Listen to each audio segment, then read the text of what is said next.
without the possibility of evil. It's something like that, you know, in that maybe a man is better when he's a dangerous man who's being good than he would be if he was just a good man who wasn't capable of being dangerous. And I believe that because the best men that I've ever met are very dangerous men. You don't mess with them. Yeah. So, and you know that as soon as you meet them.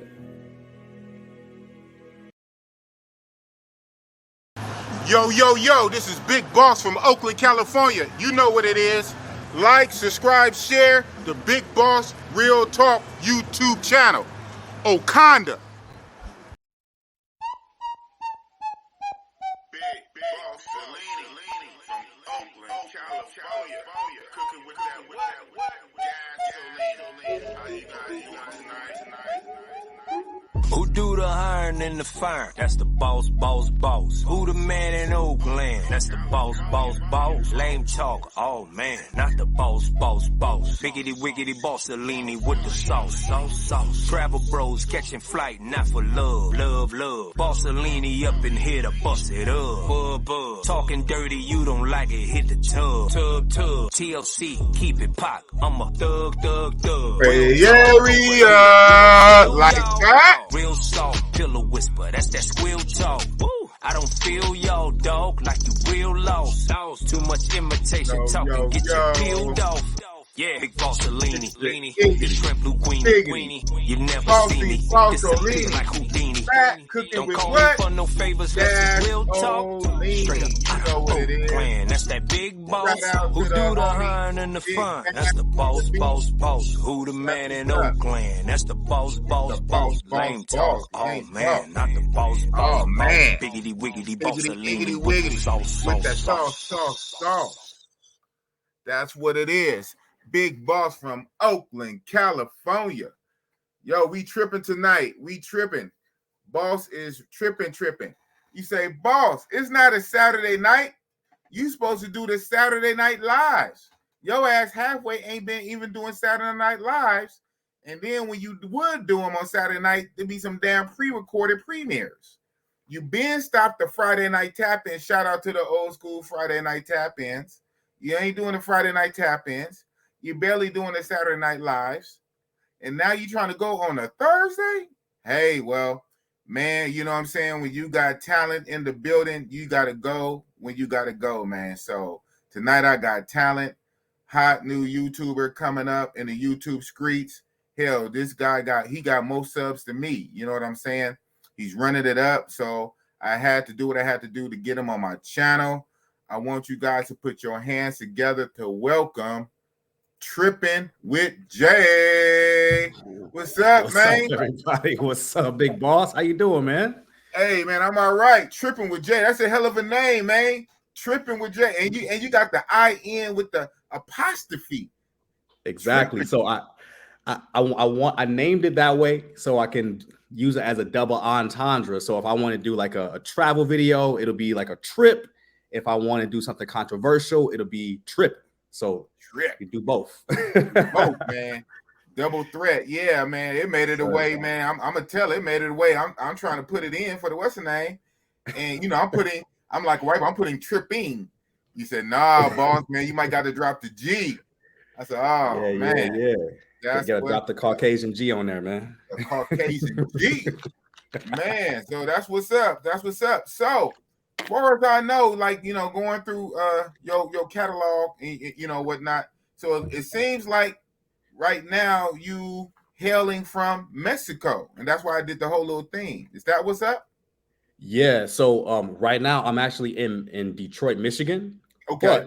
But I go between Vegas and I go between Mexico year round. So when I'm in Mexico, I make videos about Mexico. When I'm in Vegas, I make Vegas videos, and I'm in Detroit right now. So I'm cooking up a few videos about, you know, people say Detroit is dangerous. I'm trying to debunk that. Detroit is hood. Don't get me wrong. Right. But it's not that dangerous. It's not that dangerous. Not that dangerous. Nah. Okay. So some parts of the year you do actually live in Las Vegas. You stay in Las Vegas sometime throughout the year sometime? Yeah, so Vegas is my home base. But I also have a spot out in Merida, Mexico. So it's about a 4-hour drive west of Cancun. So we have the same weather, and it's just like a Cancun, but it's more like a family-oriented type of space, and it's supposed to be the safest city in Mexico as well. So, oh wow, that's what's up. I love it, man. That's what's up. Yes. So I have to ask. So where is, you say Vegas your home base, but is that where you born and raised? Where are you from? Born and raised Vegas? No. Right here in Detroit. Right here in Detroit. Okay. So yeah, I'm actually out here for my 15-year high school reunion. I don't want nobody to age me like that, but I'm out here for the weekend to hang out with some of my old classmates, man, and to see some family and some friends. It's all good from here, man. I can't wait to get back to Vegas, but Detroit is where my heart is, man. I can't even lie. That's what's up. Wow, 15-year high school reunion. I wonder how they're gonna react when you say, "Hey, I'm a YouTuber." Hey, most of them don't even know, man. I kind of keep it on the low, and I try to let myself grow organically. So a lot of people don't really know. So it's gonna be a surprise. I'm like, hey, guess who I live streamed with last night? Big Boss. Big Boss. So it's tomorrow. So it's tomorrow. Yeah, the reunion's tomorrow. Yep. I just flew in yesterday, and I was like, hey, I can't miss this Big Boss interview, man. So I'm gonna bring my laptop with me. I'm gonna live stream where I'm at. That's what's up. Yeah, okay, because you was telling me that on the back channel that I'm traveling. I said, wow, okay, so you move around. So now I have to ask you, Mr. Sir. So originally born and raised Detroit. Home base now is Las Vegas, but you also have a home down in Mexico. So that's your triangle. What other countries or places have you traveled to thus far yet? Woo, man, I got to get a list out. So the first country I ever went to was Japan. I went to China, Thailand, of course, but Thailand as a not a single person. So the experience is gonna be different. Don't count then. Good, don't count. Hey, YouTube, his Thailand don't count. Keep going. Been to the UK, France, Spain, Turkey.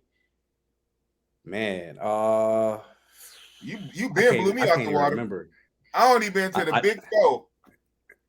What's the Big Four? Huh? What's the Big Four? The Big Four. Dominican Republic, Colombia, Brazil, and Thailand. And Philippines is an honorable mention. That's the Big Four. DR, Colombia, Brazil, and Thailand. Now then you can start throwing in, your Costa Rica, you can throw in your Panama, and things of that nature. But those are the Big Four. Those are the pillars. DR, Colombia, Brazil, Thailand. And my favorite, you know what? Everyone always asks me that out of the Big Four. It's a neck and neck tie, Thailand and Brazil, for different reasons. And they're very neck and neck, because every time there's pros and cons. There's pros, but every pro and then the con comes right back. There's razor edge. But I would have to put it like this. If I was a millionaire right now and with responsibilities, and I could magically snap my fingers and live expat in one of those countries tomorrow, it would be Brazil.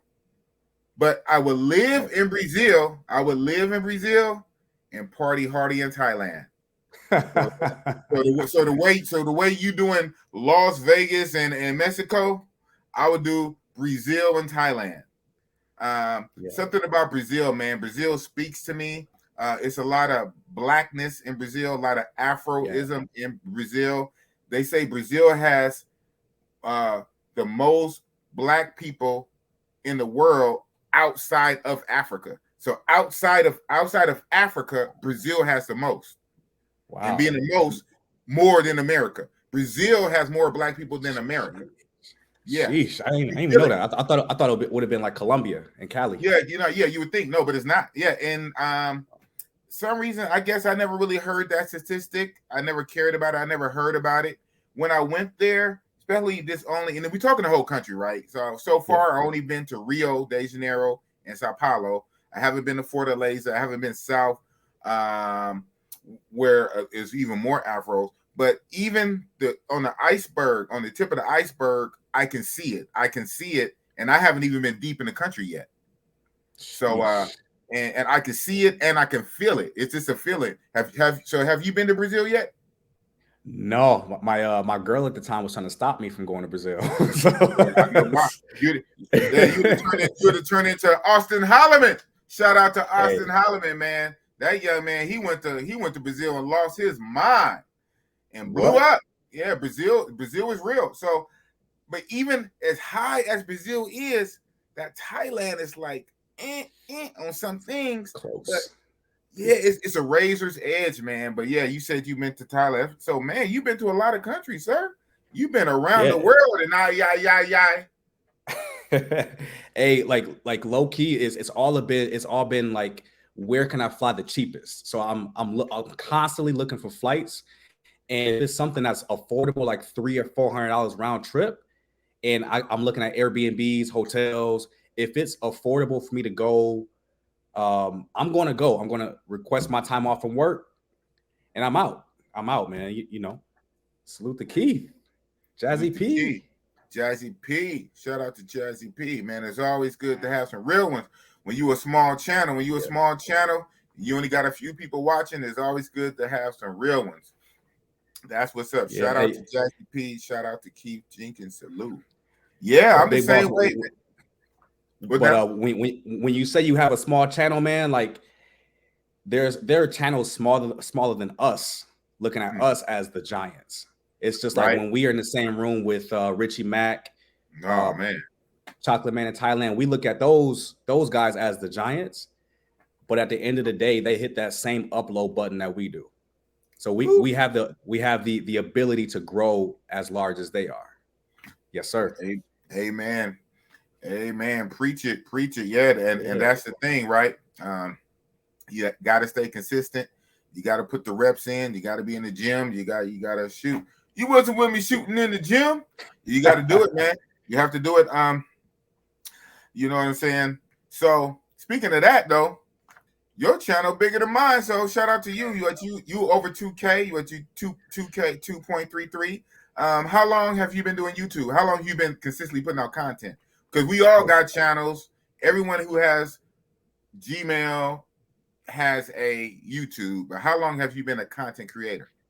Man, like total it's been about 9 years, but it's been consistent the past 4 to 5 months because I had to rebrand my channel because I was moving to Mexico, and my old channel was called Las Vegas J. And it was because I was in Las Vegas, but since I'm, primarily traveling between Mexico and Vegas, I couldn't just be Las Vegas J anymore. I'm like, let me think of a good name, like maybe Tripping with Jay, or I had some real corny ones too. I'm not gonna mention on the stream, but I landed on Tripping with Jay. I can use it as a double entendre if I want to talk about something controversial, like your smoke channel. Your smoke channel is hilarious, man. I gotta say that, like that content is crazy, man. Yeah, man. But and it's funny. I have 2 videos, waiting to go. Well, one I'm gonna keep in the chamber because I don't know if you've been following it. The guy I've been going after mostly on that channel, me and him sort of kind of have a truce for right now, kind of. And so it frees me up to focus on my main channel. But that channel is mostly dedicated to people who have beef with passport bros in general. Yeah. That particular guy obviously was high on my list because he goes after the passport bros, but he basically goes after everybody and he gets real personal with it. So I said, you know what? I'm about to go so toxic that I'm gonna need a whole second channel for that. But it's also for anybody who has smoke for passport bros. And unfortunately, there seems to be a thing. A lot of people have the passport bros or the passport movement or travel community in their mouth. So I have a lot of targets lined up. And so just wait for it. There's a lot of content creators, they about to get that smoke too. Yeah, I mean, in my opinion, man, like there's nothing wrong with being a passport bro if you can travel get your passport and travel, man. I know I have way too many friends and colleagues that will swear up and down that the U.S. is the best place on earth, and they haven't been anywhere. Right. They haven't even been to Canada or Mexico, and they're right next door. So Right. I You highly can't say encourage that. exactly, like the people that are really critical of passport bros. Odds are they probably haven't been anywhere, man. Like if people just go out and travel, they realize how different other places are, how people treat them in public. Because in Mexico, us as African Americans coming from the States, like we get treated like royalty down there because they look at us as like superstars, Right. and they really treat us real nice, man. The police don't bother us. Like I had a video on my channel, and it was about one time I was out partying with a group of other expats out there, and the police the police brought up like dogs, sorry, not dog sniffing dogs, drug sniffing dogs. And they were looking for drugs in the spot that we were at. And they would ask everyone for the IDs. And we were like, yo, in the States, they would be looking at us as being the ones with the drugs, but they weren't looking for us in particular. They ID'd everybody in the whole spot.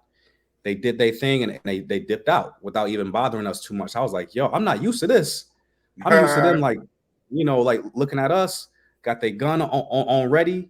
Man, And say I was that. like, man, I may have to, that's when I was like, yo, I may be in the right spot, man. They treat us well. The police don't bother us too much, and it's safe, and it's Mexico, and it's cheap. Man, it don't make no sense. Yeah, like my spot down there is $300 a month. Wow, like, that's what's up. This is almost geomaxing. Yeah, so some of this space, they call it geomaxing. Geography. You just move about to a place, you maximize it, for you.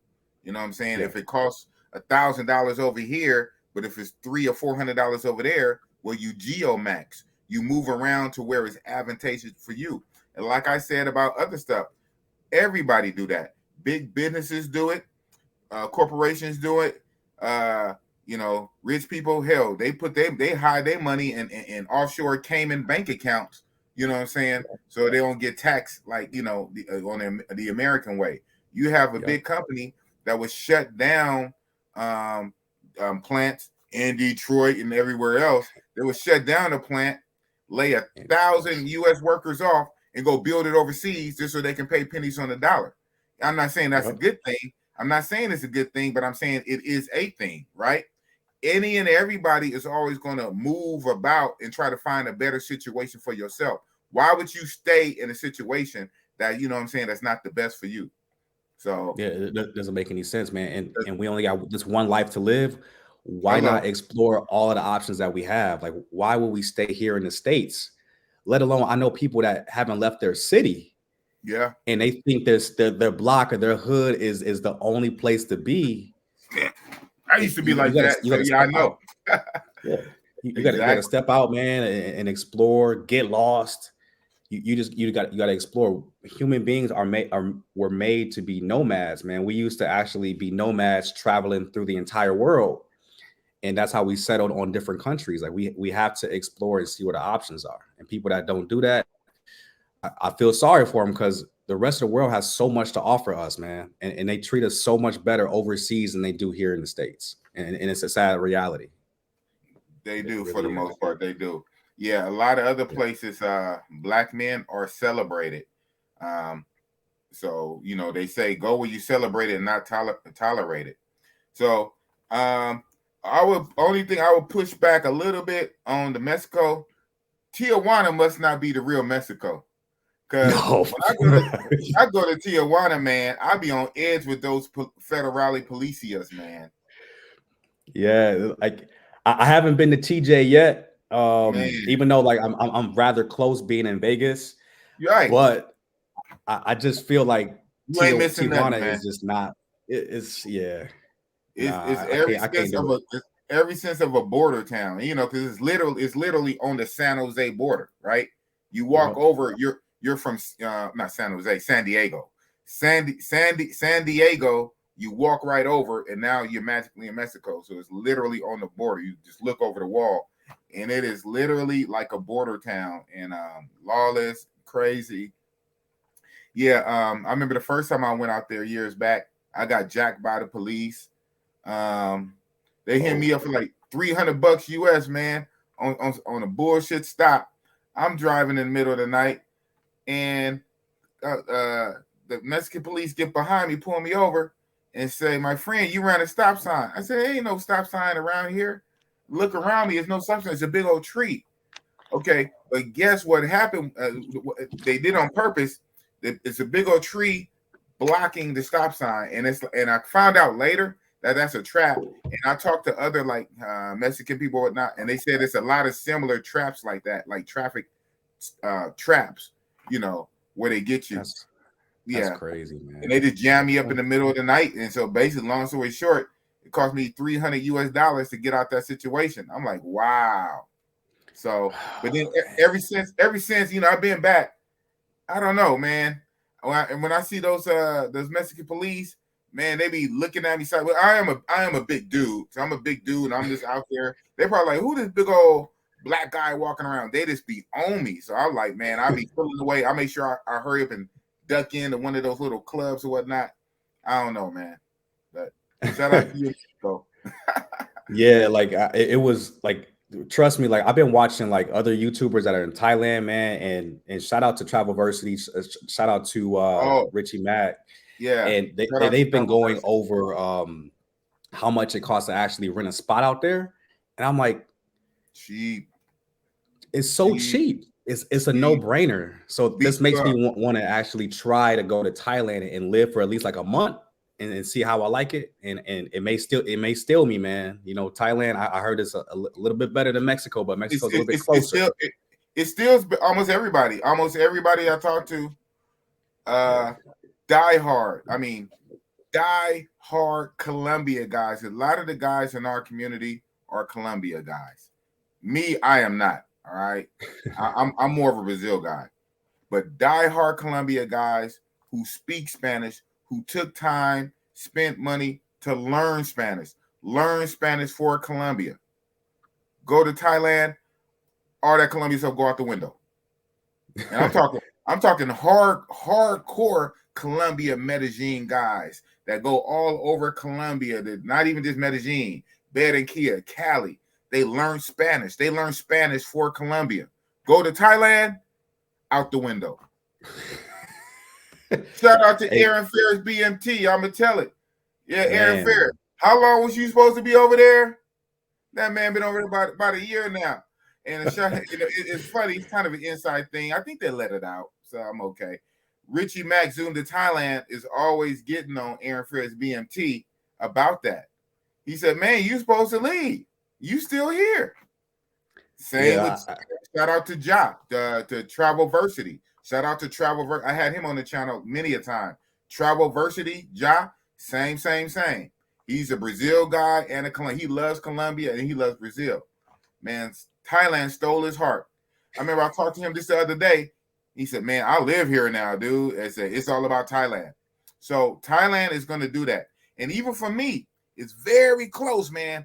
Thailand it almost steals the thunder from Brazil, but for me, it's those African roots, you know, where Brazil kind of wins.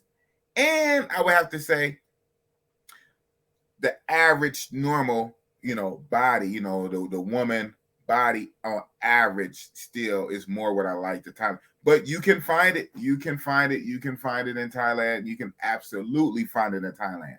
Now, would it be 2 or 3 out of 10 versus in Brazil is like 11 out of 10 or 9 out of 10 or 8 or out of 10, or over in Thailand it might be 2 or 3 out of 10, you know, the average. But even then, what you lose maybe in certain body style preferences, you more than gain in cooperation, appreciation, respect, gratitude, service. I mean, they literally bow. They bow to you, bro. That is crazy. They bow.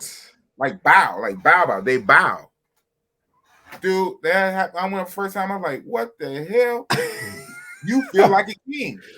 Now, it's funny. They do have a king. It's a monarchy, but technically, well, on paper it's a monarchy, but the military runs it. And I don't want to get deep off in it, but even though the military runs it, it's technically a monarchy. They have a king. There's pictures of the king everywhere. You've been there at least once. You've seen all the pictures of the king and everything. And yeah, so it's a monarchy. They're Buddhist. So even, their religion, they have that real peaceful, chill kind of karma religion. Everybody's chill. It's called the Land of Smiles. That's literally a nickname for the country, the Land of Smiles. It's a peaceful, chill country. They have a monarchy king. Everybody is peaceful and cool. The women bow to you. I mean, But, hey. There's a lot of lady boys walking around, but, shout out to them. For the most part, they're not gonna bother you too much because their culture is different. See, I'm speaking over here, like, our transgender community we have over here. Some of them will try to trick and deceive you, right? Over there, that's not their culture. They're proud of it. That's their thing. They would tell you to your face that they a lady boy, and I'm like, thank you for telling me, and it's other little things. It's other little things like ways you can know, because a good thing over there, even if they have surgery, right, on their ID, their ID will always say what they were born with. It's illegal. They cannot change their ID. I didn't know that. What? Even if they have a full surgery, snip, the ID would still say that. So that's good. So yeah, not to diverge into Thailand. Thailand is on my mind because I think I spoke to you offline. I'm actually going to Thailand in not even 2 weeks. So what's today? Thursday, Friday? Not this weekend. Next weekend, next Sunday, I fly off. So in 10 days. Whew. You ready for that flight though? That flight time is. Yeah, I know. Yeah, I did it. I did it twice. This would be my third time, and it kind of don't get easier every time you do it. Hey, so it is what it is. It helps because I know what's on the other end of that flight. Right? Facts. Yes. I know what's on the other end. That's right. But shout out to Beach Bum. Beach Bum is there. He is supposed to come on my channel. I'm gonna get on here. Maybe before you get off later in the stream, I might drop the link and bring him up because he's still in Thailand right now. And weeks ago, Mr. Beach Bum was supposed to come up and have a feature interview, but that never happened because something was up with his internet. I'm putting it out there. But shout out to Beach Bum. I saw you today, Beach Bum. You was on Richie Mack Zoom to Thailand's live stream earlier today. I saw you on there. So shout out to you, Beach Bum. Yes, sir. Shout out to him, man. Yeah, he's out there right now. So yeah, I'm coming. But that being said, you've been a lot of places. So out of the places you named, you might have left a few off. Did I hear Africa in there? In Africa, anywhere in there? The continent Africa? Any country in Africa? No, not yet. Not yet. However, I've been watching a few YouTubers that do vlogs in Africa just so I can wrap my head around like where to hit first. I do probably I want to hit Ghana first. Okay. Accra, and then go to South Africa, Cape Town. Cape Town. Okay. Yes. Yeah. That's the whole thing about Africa, man. Africa is like a big old pie, huh? How are you going to slice it? Where are you going to go first? Because I have a few targets in mind. Like I do want to hit Egypt, for the historical landmarks, for the pyramids. To see the Sphinx, the Nile River, all that stuff, right? But I also want to go to Kenya, Nairobi, and definitely South Africa. And I wasn't even thinking so much Cape Town. I was thinking more Johannesburg and Durban. But that's the thing about these countries, man. This travel, man. This travel is levels on levels on levels with the travel because these places are real life countries. Yeah, I mean, to us, they're on our phone or on our computer or on a tablet. On TV, but they're real countries with states, with cities. It's not like the whole country is just one city or two cities. It's literally a whole freaking country with states and different cities. So you can get lost in one country. If hitting up every city in one country. So yeah, it's deep. And, Let and then alone we talk eventually about it's like, Africa. Let alone yeah, talk about Africa. That's a continent, right? it's a whole different beast, and you can literally have endless travel Yeah, all within Africa, literally Like all your you days could for the rest of your never days. try. Exactly. You could Right. never go to Europe, never go to Asia, and just spend your whole life still having new experiences in Africa because it's so large, man. People don't understand when they say Africa. Like my dad today was like, "Yeah, I want to go to Africa." I'm like, I don't think you know the scale of how big Africa is, man. Right. But yeah, not enough people talk about Africa, man. I have seen a couple YouTubers that are traveling out there. So shout out to Julian Albino and others, but they are You travel. encouraging myself to make an effort to go out there. I'm planning to go next year to Ghana or Kenya, like you said, Kenya earlier. So Okay. and I think also another YouTuber, Passport Heavy. Have you seen those videos yet for Yep. Passport Jabril, Heavy? yeah. Yeah. Yes. I haven't watched too many of his African ones, but yeah, I follow Jabril, Passport Heavy. Shout out to Passport Yes. Heavy. Yeah, Yes. he heavy in the game, man. Man, he's like he's like off camera type of high as far as Right. levels. But they recently went to, I believe, Rwanda. And they just show how clean it was, because when people think about Africa, they think it's like a third world, desolate, nothing there. But when you actually see people travel to these places, and yes, there's a first world city, it's clean, it's safe. It really makes you rethink, like, should I really take that trip to Europe? Should I go to Africa and invest my money into an African, or like not not an African American, but a black owned majority spot like Kenya or Rwanda? It makes you rethink about that. And I Right. really, really, really want to make an effort to go to Africa next year, man. It's on the list. I gotta go. Same here. Same here. I was just thinking that, universe. I was just thinking that today, 2023, Africa definitely got to do it. Now I am going to hit Thailand again in 2023, but hear me out. It's only because Songkran. I want to go to Songkran. Ever since I found out about Songkran Water Festival that happens in April. When I first went to Thailand back in 2019, which was my first time, I wanted to go to Songkran in 2020, but we all know what happened with the worldwide pandemic, and in Thailand, and like most of the world was shut down. And then this year, earlier 2022 in April, even though they was in the beginnings of opening up for the Songkran Water Festival, the government allowed it, but it was a lot of restrictions on it, even though people did it anyway. So finally, next year in 2023, it's going to be wide open with the Songkran. Do you know about the Songkran Water Festival? Man, I have never heard of that outside of like the half moon parties. I've Oh, never had those a yeah. I heard those is lit. I was trying to make a half moon party. Yeah, so the half man, levels on levels on levels. So the half moon parties is normally on them islands, and it's normally off the islands of Phuket. And on the islands, right, they would just party all night, and like the name sounds, they would the organizers of it, they're there every month. They have it whenever the moon is the fullest, and then the whole little island is lit. And it'd be those small little islands, like the whole island is like not even quite that big, right? Yeah.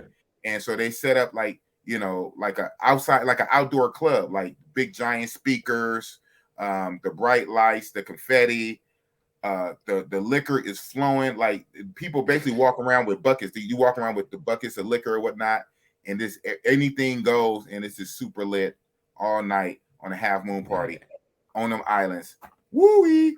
But I just had missed one because this literally goes by the moon, right? So I mean, man, so unless you got some super fine tuning when you plan your trips, So yeah, that's the half moon party. But no, so anyway, the Songkran is water festival. I believe what it is for the whole entire country. It's like a national holiday. And I think technically what it's supposed to be for the country, it kind of symbolizes like their revolution or something, or independence or something like that. And it's also a way to honor the ancestors. So part of it, I think traditionally they're supposed to tie people to take water like to grave sites and burial sites, pour it on like the ancestors' graves and whatnot, and then you can splash each other with water. Over time, you know what that thing that turned into? Man, you can look it up right now on TikToks and on YouTube. Basically, it's one big countrywide water fight. So, so especially the Americans and Europeans, when we go over there, I even have a guy in my group. Shout out to Ja Preen. He's been going. He's a big Thailand head. He's been going like for the last 15 years. He said when he goes to Songkran, he purposely go buy a bunch of big like heavy duty water guns, put them in a duffel bag. He pay extra for the flight, right, to put it under the plane. And when he gets to Thailand, he passes out because they're American made, right? So he passes out the water gun. So basically, for like a couple of days, everybody is water gunning fight, water ballooning fight. So they basically, and you can't escape it, and you can't even get mad. Everybody's gonna get wet. You're gonna get splashed up. So it's like you're aggressive to be a big old kid. So don't wear your good clothes. Don't have your good phone out for like 2 or 3 days. Everybody's splashing everybody. It is crazy. I have to experience that. Is what I'm saying. Yeah, let me know. Let me know what the dates are, man. You never know. Your boy might have to come with you. I might have to come. Yeah, and because I've been chopping at the bit because I've been trying to go since 2020, and now here it is in 2022, 2023, right? So every year, like especially 2020 and then 2021, I really wanted to go 21, 22. They still had a lot of restrictions, the COVID restrictions, and then they even said they would do the festival, but you couldn't get crazy with it. Man, it was all online. Everybody went crazy anyway. The government couldn't stop it. So this year's going to be lit. And so also this year, before I get off of that, they're going to also have the Rolling Loud concert at the same time in Thailand. Oh, is that because they legalized that green out there? Yeah. So yeah, they had just legalized marijuana when I was there on my last trip because I just was there in June, and they had just legalized it in June. So they legalized marijuana, and so for this Songkran, they did it on purpose. They're merging the two. They're going to have a Rolling Loud concert while they have the Songkran. It's going to be litty. I'm going. April, yes. Yeah. It's like the first week of April. I'll let you know about it. I think it's like April 5th to the 12th. So we there then. Let's do it. It's perfect time. It's my birthday too. So it's all gonna come together, man. That's what's up. Yeah. So when I'm going in 10 days, I'm going for my birthday. My birthday is Halloween, October 31st. Believe it or not, man. Yeah, let's get it, man. October 31st. So I'm going to Thailand for my birthday. So anyway, fast forward 2023 for my birthday next year, October-ish, and I got to do my research, see if that's a good time to go to Africa. I want to go to Africa for my birthday next year. I just have to see, like your dad, like what country and what city. Yeah, that's the big thing, man. It's you choose. It's kind of like you choosing your own journey because you just research one country. If it doesn't fit what you want for that African trip, you can be like, yo, let me just pick something else, see what matters to you, and you just customize your trip that way. Right. Hey, roll the tape. The Richie Rich roll the tape. You know, this guy's how I got my start on YouTube. You know, this is my Dr. Dre right here. This is my Dr. Dre to my Snoop Dogg. This is how I got up on YouTube, pretty much going through Roll the Tape. Shout out to Roll the Tape. You know, he the only one that can walk away from YouTube for about a year or so and then come back and run up his subscribers by a couple of thousand. He left YouTube. He left YouTube. Barely had. I don't even think he had like 5K. He had maybe 3, 4, 5K. He come back and already he's running up to down there 8K. So I said, man, you like Jordan, man. You lead the game and come back and run it up. Hey, but Big Boss, how did you get your start with YouTube? I know you partnered with Roll the Tape, but how did you get started? How did I get started? Yeah. Okay. Basically, Roll the Tape. I mean, he put the battery in my back to do it. Other than that, I just did it. You know, I started my YouTube little over a year ago, almost exact. Well, now 13 months, like literally a year and a few weeks ago, back in September 2021. And I just did it, man. I just did my little research, got me a new little laptop computer. I started watching other YouTube. I learned YouTube by watching YouTube, about little editing and stuff like that and little things I got to do. And I just did it. I just jumped off the porch. I said, well, let me put my hat in the ring. So I just got my start just by starting it. I mean, I know that's a crazy answer, but yeah, the inspiration pretty much came from Richie Rich Road to Tape, because for like at least a year or two, I will always pull up on his channel and get my trip reports, because I've been traveling, right? And so when I would come back from my travels, I'll go on Richie Rich Road to Tape. Sometimes I would go to Drees. Shout out to Jedi, Drees TV. I'll go on Drees channel. Back then, I would go on, shout out to OW 504. I would go on their channels, and then everybody was like, boss, you need your own channel, bro. You have too much energy. You are too animated. You are just too lit, too hype. You need your own channel. So, man, I ain't doing no damn YouTube. So shit. Fast forward a couple years, 2021. At the end of 2021, I said, man, why not? So I just put my hat in the ring to see what it do. So, this YouTube game is tough. And shout out again to Richie Rich Road to Tape. He told me right before I did it, he said, boss, I'm gonna tell you, man, it's hard work. It's hard work. And he wasn't lying. Would you agree? Man, trust me, there's been nights where I'm like, man, it's like a 7-hour edit on a 10-minute video. I'm like what's going on? Like, tell it, man, story of my life. And I'm like, yo, like I gotta be consistent. I gotta have this video out by tomorrow. I gotta go eat. Like, I was sitting there, my stomach is growling, but I'm just clicking away on my editing program, and I'm like, you're a YouTuber now. Yeah. Growling stomach, sleepy eyes, and you still got to get it out. Yep, that's YouTube. That's YouTube. And you know what they say, and it's very consistent, even if it's off by a little bit, and over time you can get it down, but it's still a good metric. You know what they say? They say normally, by average, for every minute of video is an hour of edit. So if it's 10 minutes, it's 10 hours.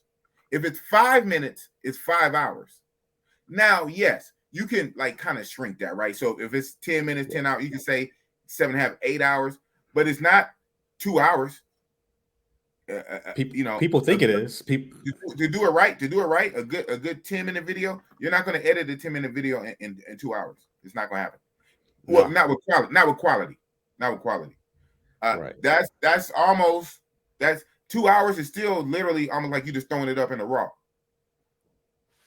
And people think like I have friends that are directors and stuff for like networks, and they're like, yeah, like how is your little YouTube channel doing? Like trying to shit on me. And I'm like, no, I spend a lot of time for this craft. You think and every single YouTuber, they think they big time, man. They think they big time, and then they too big.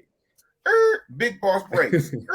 Let me pump the brakes. So so what kind of positions? So are they like managers or executive like, or are they like technicians? Or are they like editors, or are they in the editing room? They're editors, like, and they're producers. They're editors. Yeah. Okay, that's odd. Yeah, they just shitting on you, because if they editor, they know what it is. I can see if they're like in management. Sometimes the management and them ivory towers, they don't get their fingernails dirty. They don't know what it is to do. How do they work? But if they're editors themselves, they know. But then again, like they got the teams, right? They got a whole team of editors. So yeah, one man team. That's the thing. So funny. That's always pretty much happen. That's normally the pattern how it go. As a YouTuber gets bigger, shout out to O'Shea Duke Jackson.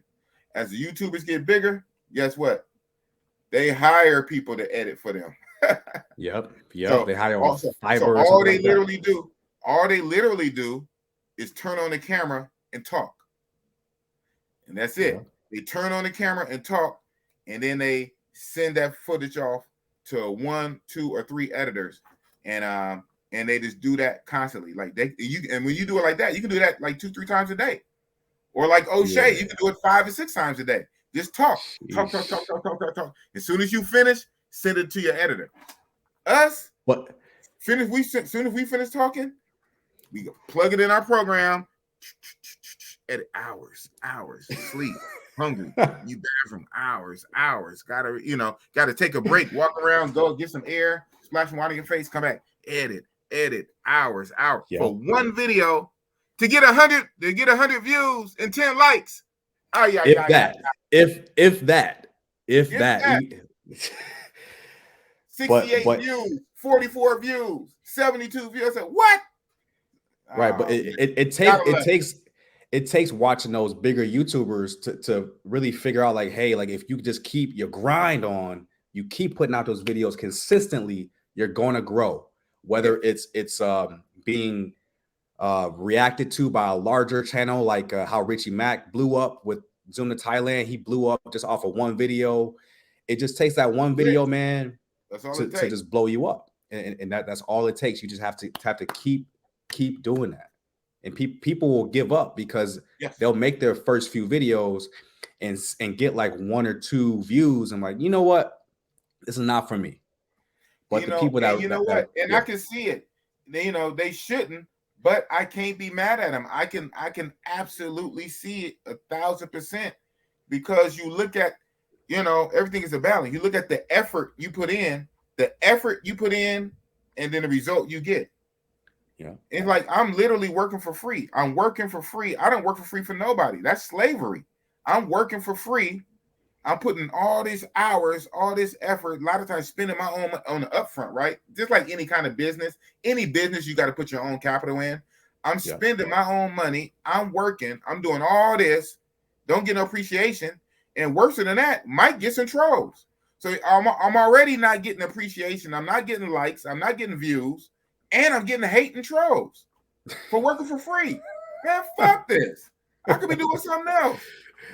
Hey, and being a YouTuber is not the first thing you want to mention to a girl when you first meet them either, especially when you first starting out. Especially when you're a small YouTuber. But now, I run into this. I'm still small also, but also I run into this depending on the kind of content you make. If you make a lot of man-centered topic, you probably don't want to say that to a female either. And so I'll be running into that. Like, so what are you talking about? What's your channel about? I like a little this and that. I said, oh man. So when I got myself, so I learned that not even to bring it up, like you at your high school reunion, not to bring it up. If they find out, but you're not going to be quick to shove it in their face. Because now if I'm trying to deal with a woman and she said, oh, so you going overseas, you doing this, you doing that, and this and that. And then what are you talking about? What is this red pill? A red pill, a manosphere, and a woman place? And so who was Miss Thumper? Who was Miss Thumper? Yeah, I got that already. Shout out to Miss Thumper. Yeah, I got that already. Hey, and like I told, shout out to Bet Out of Debt. So I was on Bet Out of Debt show this last week, Sunday. Man, he infatuated with Miss Thumper. A lot of you guys are infatuated with Miss Thumper, and I can't blame you, because he was bringing her up more than me. And I had to tell him, I said, hey, man, hey, it's Bossy Boss. Shout out, no disrespect to Miss Thumper. Shout out to her. But I'm Bossy, man. It's a Miss Thumper everywhere I go. Hello. Facts. Hey, we can get into the man stuff as well, man, because I don't really put too much of the man stuff on my channel too often. I have a secret YouTube channel for that one, but but I like to kind of allude to why I travel so often is just to get those experiences, to meet people that happen to be young ladies out and abroad. But the women abroad are so much more different than the women here in the States, right? Because I look at people and I'm like, are you fit? Like Kevin Samuels, the 3 Fs: fit, feminine, and friendly. That is what I look for in a woman. And a large majority of the women here in the States are for the streets, not to offend anybody, but when you travel abroad, you see that it's flipped. The large majority of the women are, and they exhibit the 3 Fs, and all you have to really look for is, hey, are they pretty? And that's it. It's pretty much, you just slide in like, hey, I'm American. I want this, this, and this. And the lady is like, yes, I'm on your program. I'm here for you. Do you need coffee? Do you need your nails clipped? Like I was watching Richie Mack and Travelversity. I was like, both y'all girls do y'all nails? Like, do you need some grits? Man, it's so serious. Shout out to Moxie. Shout out to Moxie. Moxie approved. He was saying, like, when he was in Thailand, he had chicks bathing him. And I believe it. I said, man, I haven't even had that. Well, hold on. You gonna make Bossy Boss feel away. Don't you know I'm the boss? Talking about coming to America, huh? You can absolutely get it. Absolutely.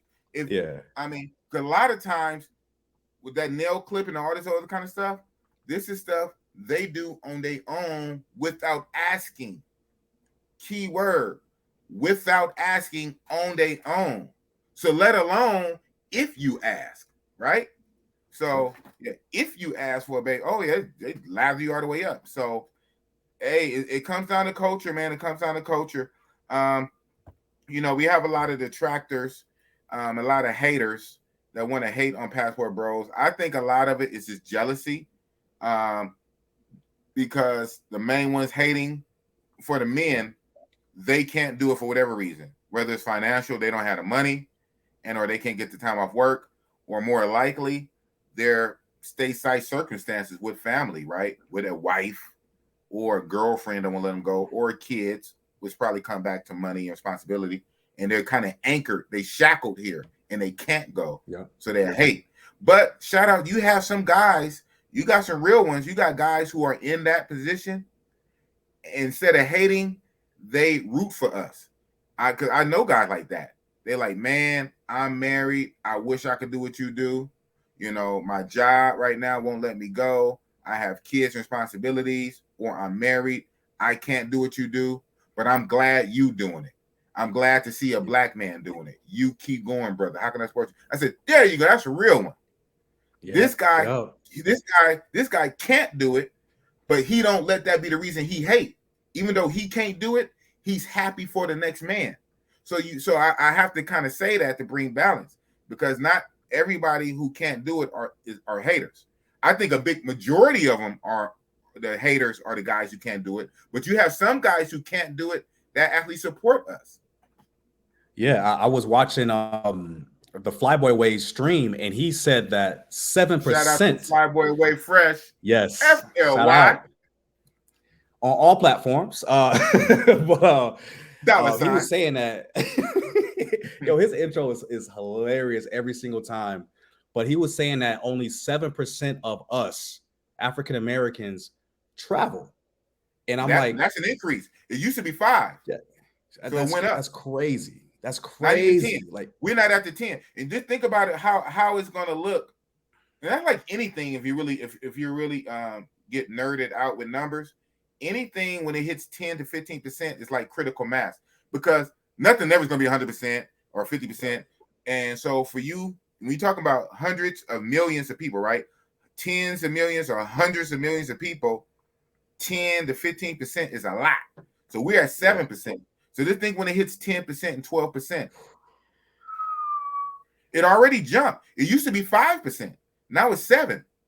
It's because of us, man. We keep making content on YouTube. Yes. People keep seeing it and get inspired. So it's gonna be 10% in a couple years. By 20, I don't know, 2020 something, 2025, 26, it's gonna hit 10%, 12%, and they really gonna be mad. Then what they gonna do? They really gonna be mad. Hey, they gotta figure it out. Are they mad at us, or are they mad at themselves at that point in time? Because if the numbers don't lie, man, the numbers don't lie. When the numbers grow, that means there's a reason behind it. How is everybody saying the same thing? Everybody can't be having a shared hallucination, right? Yeah. Everybody crazy. Everybody is saying the same. So how is all these different dozens, tens of dozens, if not hundreds of different travel YouTubers, and then thousands of bros who are not YouTubers, but they're they're inside social groups like Facebook groups. Like some of these Facebook groups, like I got 5,000 people, and wow. How is thousands of people, hundreds of YouTubers, all saying the same thing? We all capping, all of us. We don't even know each other. All of us are capping, and we going to different places. And it's not like everybody goes to Colombia, everybody goes to ER. So you have people that go to all these different countries. These guys don't even know each other. Hundreds, if not thousands, of people going all over, all saying the same thing. It's all cap. No, it's you. It is you. Yeah. Generally speaking, 70, 80% generally, not 100, nothing that's 100.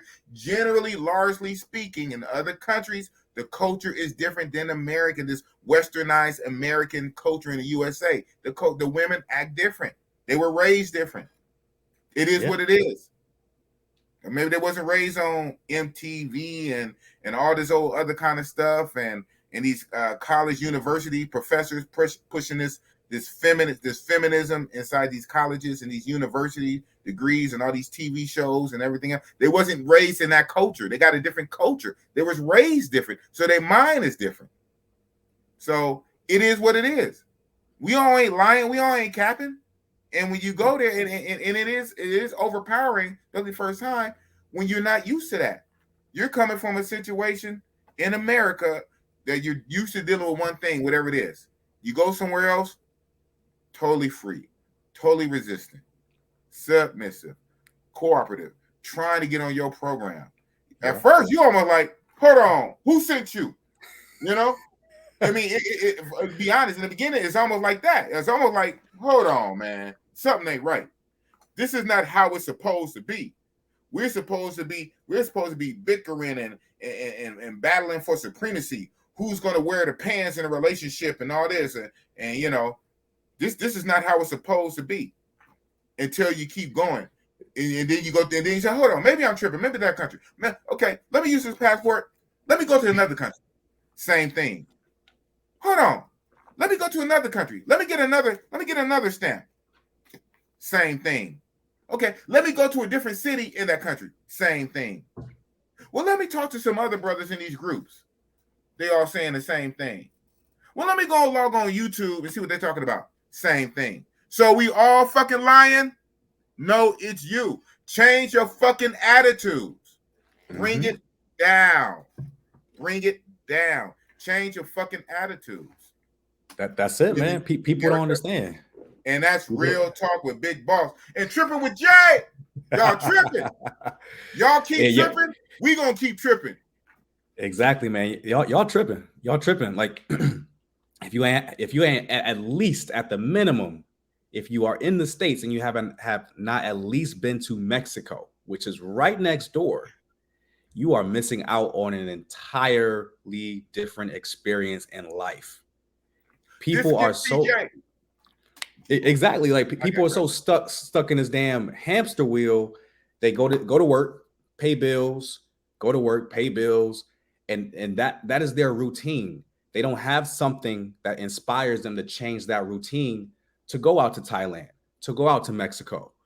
It's just, I don't know what it is. Maybe social media, some type of, they just stuck in the matrix, man. And people want to silence people like you and I who inspire people that are stuck in the matrix to get out. They want people to stay in, stay connected. They need people to fucking work at McDonald's and Burger King, right? So that they indoctrinate people to work these slave jobs, to never ever explore what they can experience if they just step outside of their comfort zone. And that's totally it. It's uncanny. And that's all I can say. It's uncanny how accurate the symbolism of that movie in 1999, The Matrix, with Keanu Reeves and Lawrence Fishburne, how accurate that movie is into this. Being in the Matrix, being stuck in the Matrix, being plugged into the Matrix, being a slave to the Matrix, waking up, understanding, whoa, I was a slave. Now I'm free. And then you have the agents of the Matrix always working to grab you and put you back in the Matrix. And even like Lawrence Fishburne's character even said, you have some people connected to the Matrix, even when they find out, they want to stay connected to the Matrix, and they will fight you. They will fight you to stay connected to the Matrix. Wow. It's crazy. They connected to the Matrix.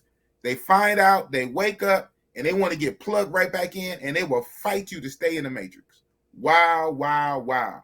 I'm not a slave. You know, slavery ended back in 1865, if I'm not mistaken, right? Facts. Off a plantation. You know, I free. I be free. Give us free. I'm jumping off this plantation. I am using this blue book to do what I want to do, to kick it and frolic. I don't care about no shaming tactics, no women shaming me, or no feminine women. No. Masculine women and feminine men trying to shame me, because the only thing they can use is verbal words to shame you and get in your mental, you know, and try to shame you with words. That shit don't work on Big Boss. I'm gonna do what I do. Matter of fact, Boss is gonna bust it up, Bossellini. It is what it is. It is what it is. You can't shame me. Oh, you go over here. What if I do? I'm not these other niggas. I'll tell you what I do. Outside of saying something that might be considered construed illegal-ish. So for legal purposes, I might not say XYZ because I'm not stupid. I'm not Tekashi 6ix9ine. I'm not going to snitch on myself. I'm not going to snitch on myself. So, but that's my only concern. I don't care about being shamed because there ain't no shame to my motherfucking game. I'm grown. I'm a grown man. I'm grown. I make my own money. I fuck who I want to fuck. I do what I want to do. And I would say like this, in this westernized, degraded Western society, they don't have the moral high horse to talk about anybody, okay?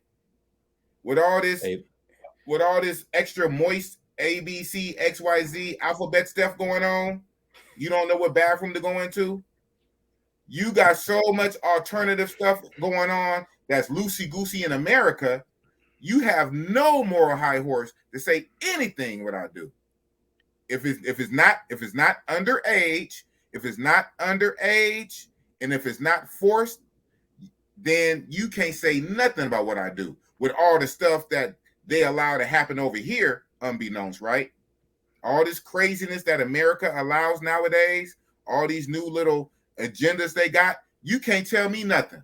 If I ain't hurting nobody, if I ain't breaking no laws over there, well, it's illegal here. But guess what? Like I said, there are companies that will shut their plant down in the States to move that company overseas that have different laws. Why do they do that? If that's the case, them companies should stay in the States and keep the American workers working. But they will close that plant down. They will lay off 1,000 American workers, and they will open up that company overseas so they can be under different laws. So it is what it is. Geo-maxing to the max. So I geo-max. I go where a situation is good for me. I ain't breaking no local laws. I'm not hurting nobody. I ain't taking nothing from nobody. I'm not doing nothing under. Everything is above board. Everything is above board. I'm not hurting nobody. I'm not taking nothing from nobody. You can't tell me shit. Mind your fucking business. Yeah, and that's real talk with Big Boss. and just to be clear, what Big Boss and I are not saying, we're not saying that great women in the States don't exist. We're just saying that they're very few and far in between. Just like yes, sir. Yeah. Shout out to QB Passport flexing, and shout out to my moderator Felicia Howard. That reminds me how remiss I am. We've been on here for an hour, a whole hour cooking. We ain't even gave you guys a way for you to show appreciation to my guests. For me, this is my channel, so you guys can do super chats on this channel. But even if you wanted to, this guy can't get super chats on my channel. But you can cash app him. And what? $ J Smith 2007. Oh, so 2000. Is that the class? You wasn't born in 2007. That's the class of 2007. Yeah, man. Telling your age, man. Telling your age. I just don't get younger. I don't understand it, man. So I'm just did I explain? I'm already what I'm in Detroit for already. Yeah. You told Yeah. me. I don't know if we were live or that might have been before we went live in the back room. You said, "Would you mind saying it?" Yeah, I can say that. So I'm actually Say it again. Say it again. I'm in Detroit for my 15-year high school reunion. Please don't try to age me like that, guys. I try to look as young as possible. I take care of myself. I eat well. I work out. You know, just trying to keep myself in shape overall. I'm trying to follow the fresh and fit formula. I don't know if you guys have ever looked at their podcasts or the videos, but they preach keeping yourself in shape, looking good, eating well, trying to look as young as possible, man, for as long as possible. Amen. Absolutely. Yeah. Well, all we gotta do is the math. The average person graduate 18, sometimes 17, and you add 15, and there you go. You know, but yeah, that's what's up. It's all about health, man. So speaking on that, as a health channel that I'm supposed to Ben had started. Oh, okay, I'm on the wrong screen. Shout out to Felicia Jordan. Yeah, it's I'm gonna be starting my health channel soon. Just like I got my smoke channel. Well, everything is balanced. Big Boss Real Talk, Big Boss Smoke channel, and Big Boss Health channel. So after I smoke your ass, I come on there, I heal you up. Speaking on that, man. Yeah. So I told you before, you know how old I am, right? I think on the last live stream was like around like 50, 51. Yes. Yeah. Well, yeah. Okay. Well, 50, and I'll be 51 on Halloween. I'll be 51. Yeah. So this Man, is you don't look it at all. No, What's the secret? Well, thank you. I know I don't act it. So shout out to my nephew. I remember years back I was taking my son and my brother's son out, my nephew. And my nephew, you know, he just speak his mind. He say, "Uncle," he say, you act like you're like 21. I said, "What?" And he didn't really mean that in a good way. So I know I don't act it, you know. Hey, you know, young energy. You say, what's my secret? Well, the main thing I would have to say is I never indulged in drinking and smoking like my whole life. Like, well, I never smoked. Like, I never smoked cigarettes ever. I think I smoked one cigarette one time when I was 11 years old, and I coughed my head off. So that was enough. Around that time, I think when I was 11 or 12, my dad gave me a beer, and it tasted like piss. Now, no pause. I never drank urine, but it looked like piss, and so when I drank it, it tasted like what I thought piss would taste like at 12 years old, right? So I swore off beer. So I had my first cigarette at 11. My dad gave me a beer at 12, and I swore off cigarettes and beer. And for alcohol, I never really drank alcohol until recently. Till actually, I started traveling overseas. Like when I would go out to a club, I would get like one mixed drink, and everything else, you know, Red Bulls and waters, and you know, I get like one drink for the whole night, or they might up it to 2 drinks, right? Ooh, so I think that's the biggest thing. Because health-wise, I mean, I would eat crazy. I ate crazy like everybody. Fast food junk. That's how I got so big and fat and whatnot. And I would go through my phases of going to the gym, workout, trying to get muscle. But I always would gunk to the point where I still had a belly. So now my health challenge is to lose the gut, the battle of the gut. But that being said, right now I'm on another fast. So I am halfway through my fast. I started my fast, matter of fact, last week, Saturday, after my stream or before my stream with Moxie approved, that Saturday night, right before the stream, that was my last meal. And I said on that Saturday stream, I will not eat again, because that was Saturday, until next week, Sunday. So that's been, what, 4 or 5 days. Whoa. I haven't eaten since. Whoa, how do you just drink water? Yeah. So the way I normally do my fast, when they 7 to 8 days, I break it up. So the first 4 days, 4 to 5 days or 3 to 5 the first days, I am drinking coffee, tea, and bone broth, right? So whether it's the beef bone broth or chicken bone broth, and I'm not gonna lie, I put everything in that damn bone broth. I put I down put scoop of mayonnaise in that bone broth to stir it up.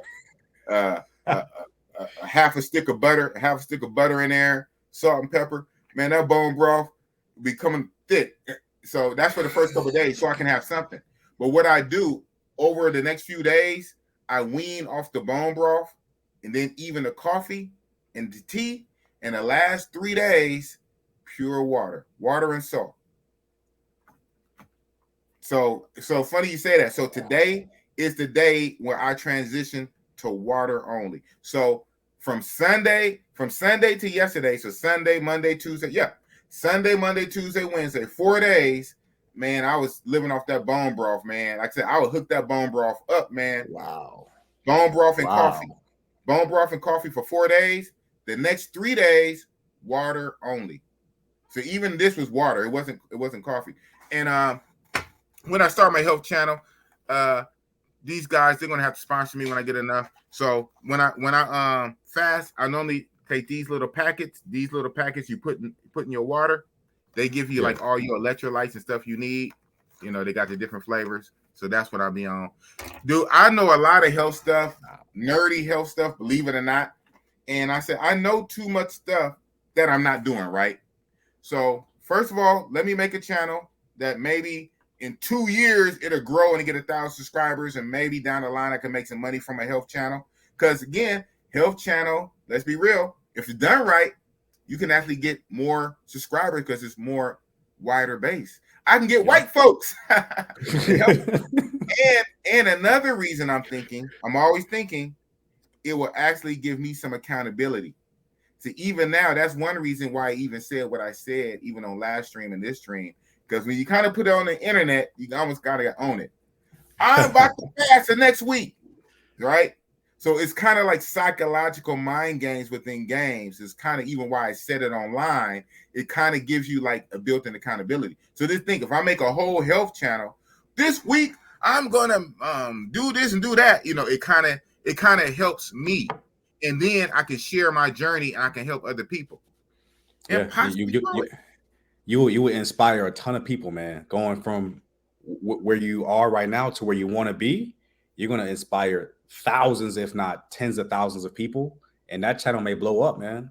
Faster than wouldn't that be crazy? That'd be the channel that blow up and get like 10K subscribers, and Real crazy. Talk will barely have 2K, and the health channel get 10K. Because, you know, like I say real fast on some YouTube stuff as I'm doing my little research, the main thing they say is mass appeal. You know, when you're doing your content, you got to be consistent, put out your best quality and whatever, but you also want to think ahead. You want to try to reach the most people. You know, you do want to niche down in your niche, but you want to make it where a mass appeal. And so, that'd be something, but blah, blah, blah. But long story short, I'm on the fast. And so real fast, since we're talking about it, tomorrow, which is my second to last day of fast, I plan to go to the gym and see if I can do a fasted workout.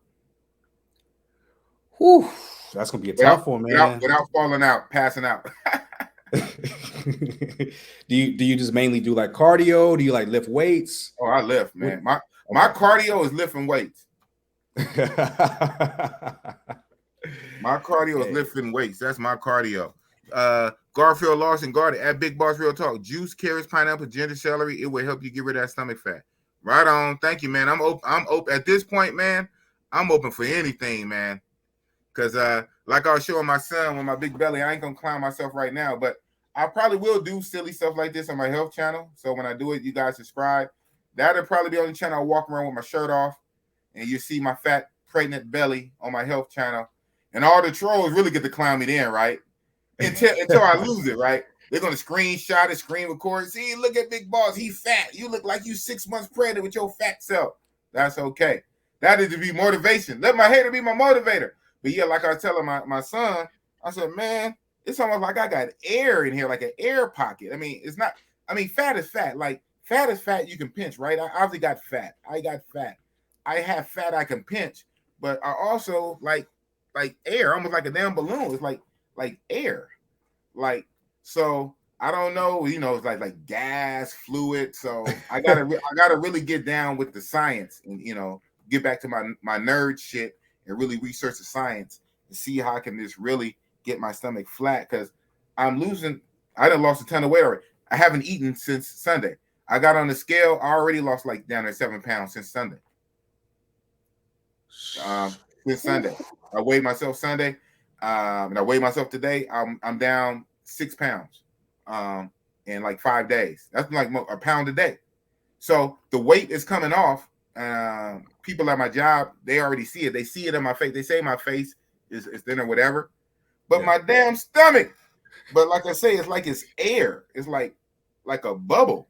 So I don't know if that's like methane gas or from microorganisms and shit like that. Certain probiotics I'm gonna have to take or whatever. I don't know. But are you lactose intolerant? You know what? I say no, but maybe I am sensitive to some dairy, and so maybe that can be where the bloating is coming from. Because like I say, I have the pinchable fat, obviously, but it's also I have like bloated air. Like so, where's that where's that coming from? So I'm gonna have to get down to it. Years ago, I saw a doctor. And I didn't follow through with him because he was a little pricey, Asian guy. But I could tell his stuff. He took one look at me, inflammation. I said, what? He said, that belly of yours, that's inflammation. You have to treat the inflammation. He said, that's not fat. I mean, you obviously have fat on your body. You have a high body fat percentage. But that belly is inflamed. That's inflammation. I said, wow. So this is something down a rabbit hole I got to research, yada, yada, yada. Oh yeah, you'll get through it, man. Like you'll figure out what that is, man, and you can document it for the fitness channel. Easy, hell yeah, easy content, easy content, easy layup. Yeah, man. So what about your fitness? So you stay on top of what is your fitness routine? Yes, so I actually go to the gym every other day, and I do a home workout in between those days. I do like maybe 100 crunches, and 100 push-ups. Okay. And then even I'm traveling right now, so I have my resistance bands with me. So I just put them on the door. I close the door, and then I'm just working out for like 20 or 30 minutes. Get on the floor, push-ups, crunches. Next day, go to a gym, get the weights, get on the treadmill. I'm not playing any games, man, because I'm seeing like my parents nowadays, they're getting a lot older. And their health is declining, and it's because they don't stay as active as they should have. So if I can attack it now, when I get to that age there, and I'm still keeping my consistency in the gym and working out, my health shouldn't decline that much. So it's just preventative. I also want to look good, of course, for the ladies, but I want to look good for myself as well, like because health is wealth, man. At the end of the day, because you can't make money if you are too big to do this, too big to do that, or you can't even work online or somewhat. Like you have to keep yourself in shape, mental and physical. Absolutely. Like I said, I always point back to Kevin Samuels, rest in peace. He finally got to that YouTube bag, and then he passed before he really can fully enjoy it.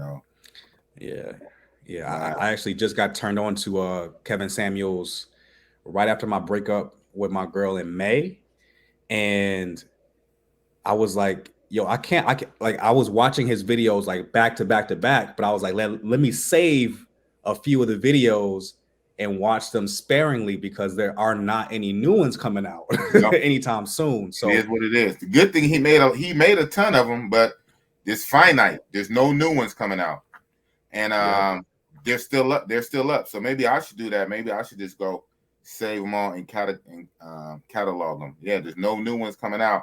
Yeah, he was a godsend. He really, again, saying things that men have been saying for decades.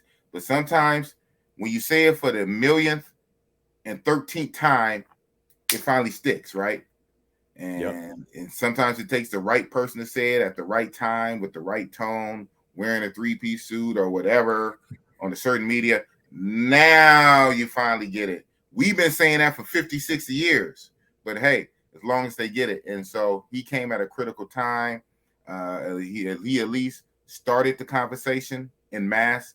He opened the floodgates. The floodgates are wide open. And at least now we can have the conversations.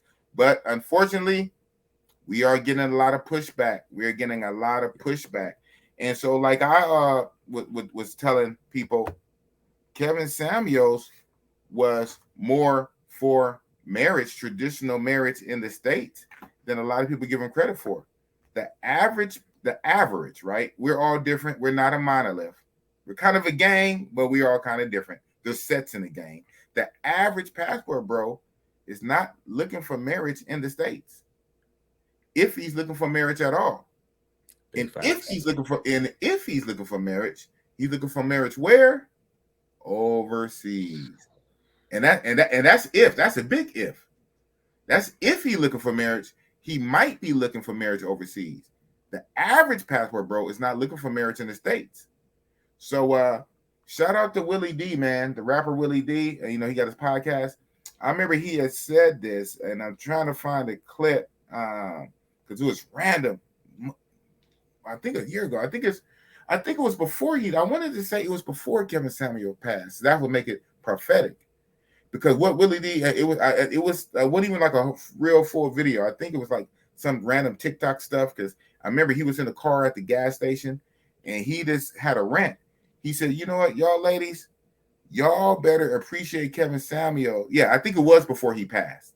Y'all better appreciate Kevin Samuels before he goes, because the next viral guy, the next guy to take up all the oxygen, you know, in the room to go big, the next guy is not going to be as nice as Kevin Samuels. The next big relationship guy or whatever that comes on the scene, he's not going to be a Kevin Samuels. He's probably going to be all the way different to Kevin Samuels. And so shout out to the youngster, Austin Holloman. I'm not even putting him on the Kevin Samuels pedestal yet or whatever, but I do have to say, like, similarities, like somebody new and fresh coming on the scene and blowing up quick. And what is his message? It's all bad. It's that bad. Everybody leave. Get a passport and leave. So I think about what Willie D said. So y'all ladies better appreciate Kevin Samuels. Kevin Samuels is trying to actually get y'all married. He wants y'all black women married to black men. You guys are fighting him because you're so stuck in your own ways. But Kevin Samuels is trying to link you guys up, get you guys married. The next guy who step on the scene is not going to be a Kevin Samuels. He's not going to wear no 3-piece suit. He's not going to be. I was like, wow, I need to find that clip. I know I'm not crazy. Willie D said it. It was that night. He was in his car at a gas station. He was just on his social media, just ranting. I need to find that clip. And that's real talk. Find that, man. Seriously. And Kevin Samuels did it with so much class. He would he would handle the most disruptive person during his live streams and say, ma'am, I'm not gonna let you overtalk me, ma'am. Bring back memories. Man, like, all them sound effects. Whoosh, wah, wah, wah, wah. Oh man, he will be missed. Right? Oh, man. Right. R.I.P. Right? R.I.P. R.I.P. Yeah, but so it is what it is. So in the words of Willie D, now post Kevin Samuels, right? Hey, and it doesn't help, you know, if I want to harp on this for another minute or two, it doesn't help. We saw in mass how a lot, not all, how a lot of women reacted at the passing of Kevin Samuels. Very disrespectful. Wow, this guy, yeah, he may have been harsh and comical, and they had the sound effects where he'd whip you with the sound effects and all that. But he was actually trying to get you married. The man passed, and they just clowned him and dogged him even in death. So what do you think? So we see that, right? You think we not see that? So we're like, oh man, we really getting up out of here. Yeah. If you're gonna act like that and have that kind of vitriol, have that kind of hyena evil attitude at a man who passed, who was helping you, man, we really using these books and getting up out of here. So Yeah. hey, it is what it is. Yeah, people will judge you off of clips and not watch the full scope of your content. And they Right. have to watch the full content in order to get what a YouTuber is there for, what their content is. And people just their attention spans are so short nowadays. Oh my, Like, don't get on that. Man. That's a YouTuber's bane. That's a YouTuber's bane. People attention spans are like gnats. Yeah, I don't understand it. Like, I will sit there and watch or listen to Kevin Samuels for a full 2 or 3 hours, go to the gym, listen to him on a treadmill. I'm like, this dude is changing lives. He's getting people married. He's fixing relationships with a baby daddy or a baby mama. He's doing all of these solutions while people are clowning him from clips. It doesn't make any sense. And of course, the clips are going to be the comical clips and the funny clips. It's going to be the part where he basically, had enough of the disrespectful behavior. But in the clip might not show the 10 minutes, the 7 to 8 minutes prior with a woman going off and being loud and belligerent. The clip is only going to show his response where he says something, snappy and cut her off. And that's the clip. But you missed the whole you missed what she said to him. It is what it is, man. It is what it is, man. What's next for your channel, sir? You said you've been on the platform for 9 years, but you really took it serious within the last 5 months, especially after you made the transition from largely Las Vegas to Mexico. And now your channel is growing. You have over 2K, over 2,000 subscribers. What is your plans for your channel? Man, it's to be more vlog type of video. So when I travel, like right now I'm in Detroit, I'm going to different spots, especially like food spots here that people may not know about that aren't from here, documenting that, put it on YouTube. And if I happen to travel somewhere else, like Thailand or to Africa, I'm gonna get the video up. I'm gonna film it from plane, land, hotel, what I'm doing. I'm gonna put it all on YouTube while still being consistent with the live streams every Saturday at 6. Saturday at 6. Woo. Yes, sir. Yes, man. Yeah, we kind of bump heads. Because you out of Mexico, right? Yeah. But I remember like it was a couple streams ago for your 1 year. I literally was like, hey y'all, I gotta end this stream. I'm gonna be on Big Boss's stream in a minute. So y'all tune in to Big Boss. Oh, so like wow. they would tune off of mine. Of course, wow. Man. Wow. Man, shout out you see to who commented? You are a real one. I got a buddy by the name of Razor Ray in the building. And this is my guy, man. Razor Ray is my guy. He was one of the very early YouTubers I brought on my channel when I first was starting last year, when I had like 300 subscribers. He had like almost 2,000. He had like 1.7. Now he's pushing 3K. He's been rocking with me very heavy. And even this guy, shout out to him, love him to death. When he's going on his lives, even Razor Rays would step on Bossy Boss toes on the live stream. Oops, yeah, I said it. Even Razor Rays would step on Big Boss toes on the live stream. But it is what it is. But wow, that's what, man, I have new respect and appreciation for you, bro. You ended your live stream. Now, mind you, yes, that was a celebration. It was a 1 year celebration. And you came on, and thank you for pulling up to my celebration. Thank you for that. But yeah, this YouTube stuff is crazy. Oh yeah, shout out to Felicia Jordan. She's shouting out the Smoke channel. Yeah. So I have, matter of fact, I have a video already shot that's in the chamber, locked and loaded in the chamber for the Smoke channel, but I have to put some editing to it. So basically, it's just the talking head version. And because I'm boss, the way I do stuff, I just really can't just throw up. If it's not a live stream, even if I record it, I just can't just throw it up into the wild. I have to do something to it. I'm gonna try to get better. I'm gonna try to get better and not edit for 15, 20 hours. I'm gonna try to get better. And it's a thing where they say sit on your hands. Like after you do your watch through, because you're gonna have to watch it like each time. They say on one of those watch throughs, they say sit on your hands. But that's the thing. You are, and it's logical, right? Because nothing would never be perfect. You can always add. Every watch through, you always see something you can add. You see something you didn't see the first time.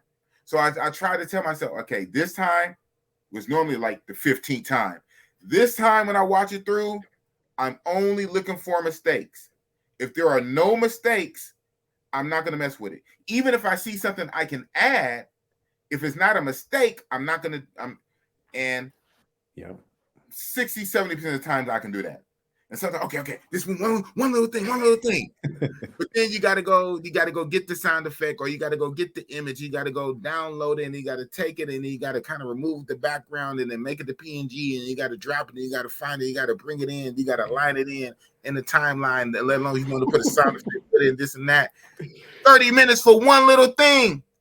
Or 10 minutes for one little thing, on something that's already done. It's already done. It's already polished. You're only watching it for mistakes, but your eyes see something you can add. I can add this. I can add that. So it's a saying, sit on your hands, watch it for mistakes. If there's no mistakes, fucking render it out. Press render it out, and upload that shit. And start adding metadata. Yeah. Make a thumbnail to it. Man, yeah. But then again, some people, blah, blah, blah, blah, blah. I'm in my car, blah, blah, blah. I'm on the toilet, shitting on the toilet, blah, blah, blah. Throw it up raw and get more views. I'm like, what the hell? I don't get it. Like they put almost no effort into the presentation, but they just must be a hell of a topic. I'm not a hater, man. I'm not a hater, but it must be a hell of a topic. Or hey, they got a hell of a personality or something. Yeah. Gotta love it. It is what it is. Yeah. You gotta love it, man. The struggle is real. Hey, we'll be up there pretty soon. Yeah, and you as well. Buck Travel, drop the link. Buck Travel, always talking about drop the link. I'm surprised you didn't say drop the link, Buck Travel. Markel TV lives in Medellin, tricking, and constantly keeps talking shit about the Passport Bros. I know you keep saying that, Buck Travel. Maybe I have to look more of his content. When you said that the first time, I went to his page, and if he say it, he must do it like within like long live streams, and as he's talking, he takes shots. He doesn't have videos, like topic videos against Passport Bros. That's what I was looking at. When I'm looking for targets, for the Smoke Channel, and there's a few, I go to their pages because time is time, and I'm a YouTuber my goddamn self, right? Time is time. I just go through their page and I look at their videos. I look at their video topics, the titles, and see who's against the Passport Bros. But I realize some of these guys, especially the vlogger types that do these long live streams, the title can be ambiguous, but within the live stream, they would talk shit. So you would have to actually sit there and listen to it, right? So they won't make like a 5 or 10 minute edited video, like a 10-minute edited attack video. Passport Bros are trash video, 10 minutes. No, they'll make a long live stream. This is what happened when you go overseas. And then within the live stream, they're talking shit. So it is what it is. And to be honest, I said this once, I say it again for clarity. People can disagree. I disagree with a lot of people. People disagree. I don't care about disagreeing. I guess there are certain triggers. I'm going to keep it real. There are certain triggers where you cross the line. For one, when you get personal. Like the one guy who I go after on the Smoke Channel, the main guy. When you make videos with the thumbnails and show your face with the clown. When you attack somebody, when you get personal. And then certain accusations, wild, crazy accusations you throw at Passport Bros. Things like that, I feel like I got to respond. Even if you make a general hit piece video, Passport Bros are trash. They only do this, blah, blah. Who fucking cares? That's your fucking 2-cent opinion. That's what you think. That's what you think. Fuck you. I'm still doing me. So I don't really have to respond to every passport hater, right? People have their own opinions, and they have a right. They have a right to their own opinion. But there is some people that can push the line, go a little bit too far, and they make a diss video against you personally. They're disrespecting you. They're disrespecting your family. Or with the Passport Bros, they're saying outrageous stuff that's not true that can get people, in a cross. Then that's when I feel I'm activated to make a video. Not just because you disagree. So what if you disagree? Fuck you. Yeah, that personal stuff, man, it's not good. Like, why would somebody else waste their time, effort, maybe even sometimes money to talk about somebody else when they can be making original content to grow their channel? Exactly. Yeah. Absolutely. So, Mr. Young Man, that I pretty much figured out your age because you graduated high school in 2007, and this is your 15th year high school anniversary. Obviously, you are single, not married, correct? Correct. No kids either, man. That was the next mind reader. That was the very next question. No kids. Now with that one, no kids. 15 years after 2007. Are kids anywhere in your future? Because now you are getting kind of up there. You're not 40 yet. You're not in the 40s, but you're getting up there. You're obviously out your 20s. Yeah. So they're going to be coming. The ones that well, I don't have any that I know of, but I'm just playing. But it's going to be next 2 or 3 years. I could see myself having one or two. But the reason why I waited is so that I have the necessary knowledge and experience to raise them correctly. There you go. I didn't want to have them too young and not know what the hell I'm doing. I want to be a little bit older, be able to provide for them financially the right way, show them around the world, show them that, hey, you're not just stuck here in the States. You can travel anywhere you want to. That's going to give you a lot more opportunities in the future as long as you grow your network. And that's what I really wanted to do with my future kids, man, is to show them how to be a decent human being, man. There's too many people out here that are evil, doing all this terrible shit. It's just because they weren't raised correctly. And if you raise people the correct way, odds are they're going to become a decent human being. And that's all I want to raise, man, is a decent human being. That's it. That's what's up. You have that kind of positive energy on you, brother. You have the kind of energy you want to leave the world a better place than you found it. So that's what's up. Yeah, I say that because myself, I have 2 children that are grown. I have a daughter that is 26 and I have a son that's 24. And interestingly enough, I had just because the way this year is right now, the way that I'm 50, about to be 51, have my daughter's 26, my son is 24. I had my daughter when I was 24, and I had my son 2 years later when I was 26. Now that I am 50, going to 51, my daughter is 26 and my son is 24, right? And so it is kind of cool. It is always a trade-off, right? When you say the kids raising kids and you're kind of struggling because you kind of young yourself and you kind of figuring it out, but you got these kids and whatnot. But fast forward, it's kind of cool when you're 50 and you're kind of a spry 50 and you're going out with your son that's like 24, right? And I'm 6'2", but my son is 6'4", right? You know what I'm saying? That's kind of cool. So, but if you wait till you're 50 and 60 to have kids, bro, I mean, your kid gonna be 18. Your kid gonna be 18, and you're gonna be the little old man at his graduation. So, and no offense, you're young looking, but you're not literally spring chicken, Mr. Graduate 2007. So if you are planning on having kids, sooner rather than later. Oh, of course. I have my daughter at 24. I have my son at 26. So in my 30s, they were like in 10s, and then like in my early mid 40s, they were teenagers. Now that I'm 50, they're both grown in my 50s. So the later you wait, right? And then then you at least got to wait the 18 years, and then maybe they want to go to college, 21, 22. then you kind of want to wait till they finish that before you really go off over the. See, the good thing now, my kids are both. I keep saying kids. My grown adults, 24, 26. Now I'm free. But if they were still 12 and 13, if they were 14 and 15, well, I can travel, but it's only so long I can stay.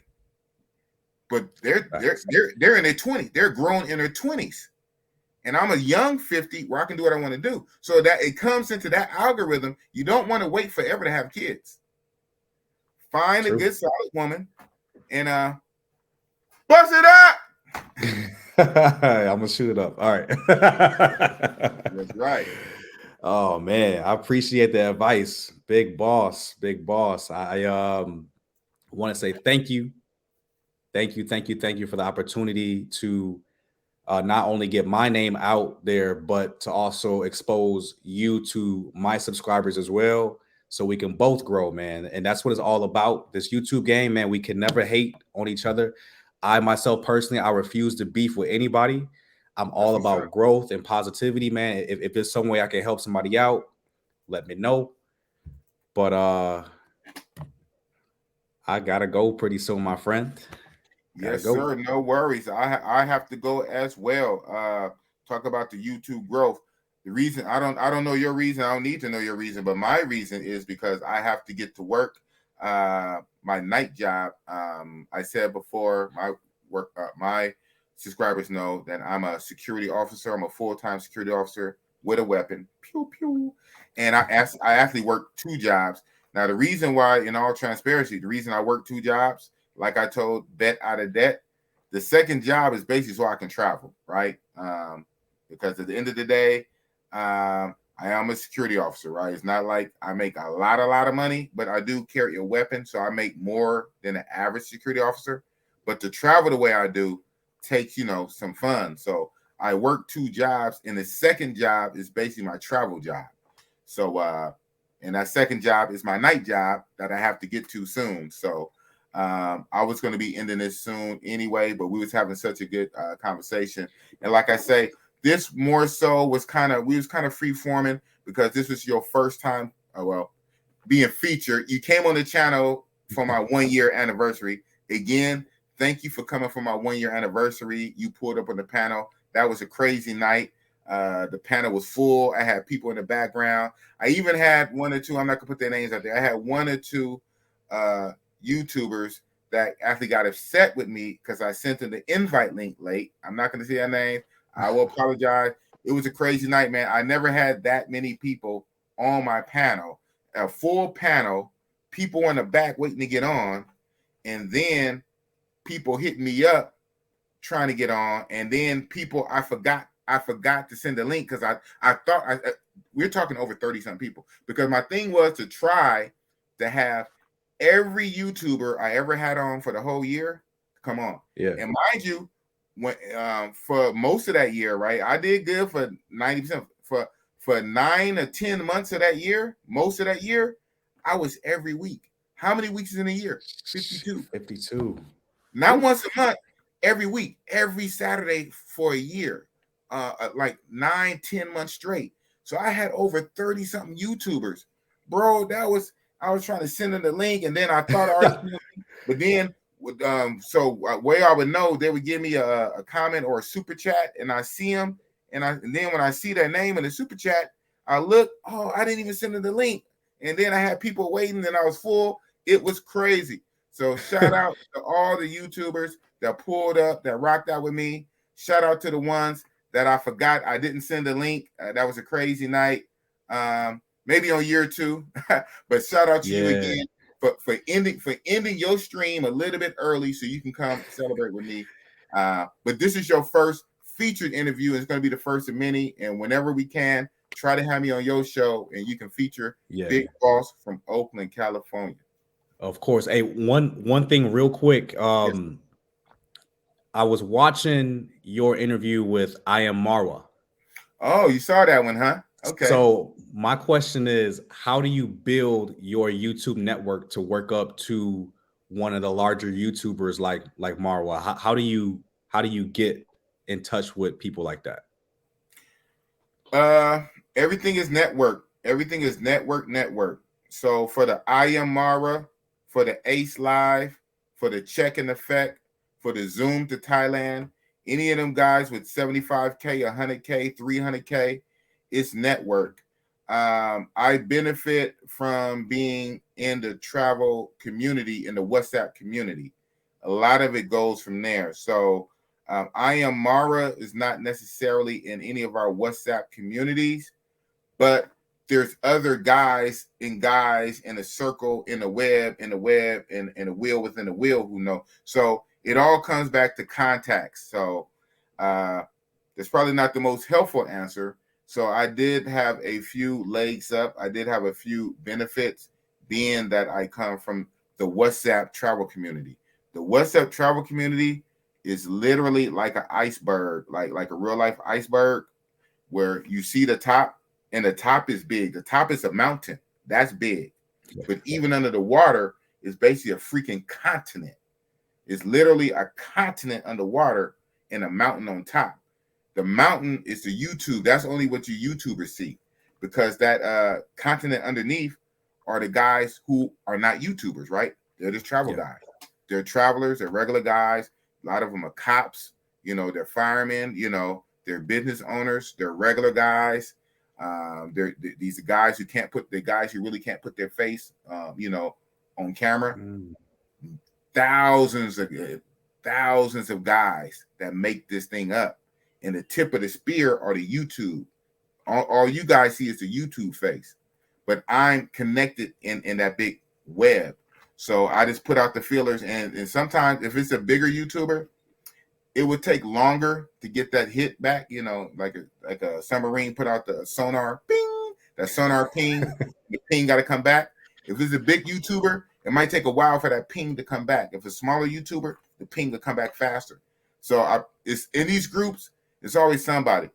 Yada, yada, yada. That being said, if it's anybody on your radar who big YouTuber you would like to try to get, just hit me on the side. You know, we have each other's numbers now. Obviously, we had to communicate to set this up. I consider you a friend of the channel. Hit me up, and I'll use my influence to try to get you any big travel YouTuber. The only one I really can't get, I'm to be honest, is Jabril. I'm still gunning for Jabril. I am heavy. I am heavy. I just think, damn. That's for the fitness channel. That's for the fitness channel. Yeah. When the fitness channel get big, then he probably come over. Then. Yeah. But anybody outside of, you know, Jabril, Passport Heavy, you know, I'll be gunning for the big ones myself.